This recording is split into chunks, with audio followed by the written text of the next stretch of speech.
Kelsey. I'm here with Hokie Wellness to talk about sports betting. So what exactly is sports betting? That's a great question. Sports betting is the act of risking money on the outcome of a sporting event or any aspect of a sporting event. It can be setting parlays on an app on your phone or even participating in fantasy football.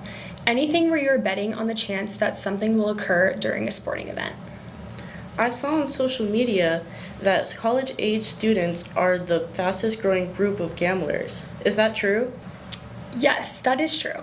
It's never been easier to sports bet. Sportsbooks, the platforms where you can bet, think DraftKings or ESPN Bet, they will offer free or so-called risk-free bets that lure you in. I don't know about you, but I'm constantly seeing ads on TV, streaming services, and social media advertising sports betting and making it seem like everyone's doing it. The sportsbooks will use famous athletes and other public figures to be their spokesperson, which gives a false sense of security.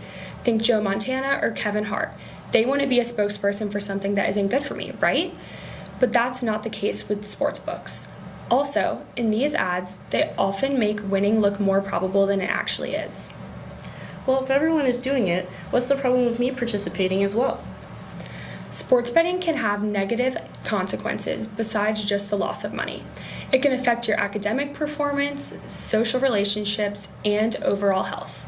It's important to note that problem gambling is not defined by the frequency of gambling, but rather by the disruption gambling causes in your life. Think about the big picture.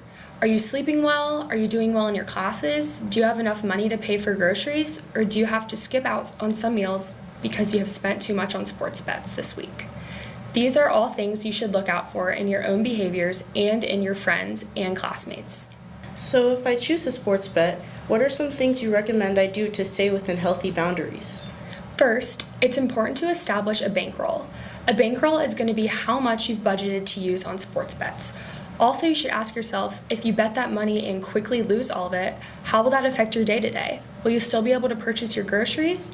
Another tip is to not spend all of your set bankroll on one wager. You can start with small bets or divide up your budgeted amounts across different sports to diversify your bets. Keep in mind that while participating is fun and can be a fun way to interact with your friends, sports betting can be a slippery slope and you should never try to chase your losses. That's where we see people typically get themselves into trouble. Thanks. Those are some good tips. If I notice the negative impact of sports betting impacting myself or my peers, where can I go to get help?